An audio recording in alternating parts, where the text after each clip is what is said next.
In today's video, I'm going to teach you how to record a Figma prototype on both Mac and Windows in just 5 minutes. Let's dive right in so you can effortlessly capture your design process. To start things off, open up your web browser and head to Figma's website. This is where all the magic happens, as Figma is a collaborative interface design tool that's widely favored for its efficiency and user-friendly features. Once you are on the website, look for the login button.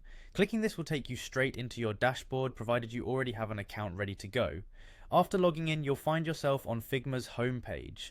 It's like a hub where all your projects live, and from here you'll want to navigate to the design section. This is where you can access all your designs and prototypes, essentially the workspace where everything is created and edited. Now, to get down to business, recording your prototype. In the search bar, type in record. This will help you locate the tools you need to capture your prototype session efficiently. The recommended tool for this task is Vimeo Record, a popular choice for its simplicity and effectiveness. It's integrated right there in your Figma interface, so you won't need to switch back and forth between different applications. Once you've located Vimeo Record, go ahead and click on it. You'll be prompted with the option to run the application.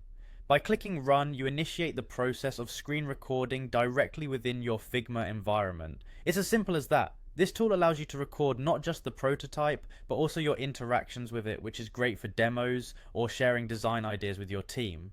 While using Vimeo Record, remember that it may require you to log in or create a Vimeo account if you haven't already. This ensures that all your recordings are conveniently saved in one place where you can access them later, edit, or share them as needed. By following these steps, you'll have a clear and high quality recording of your Figma prototype.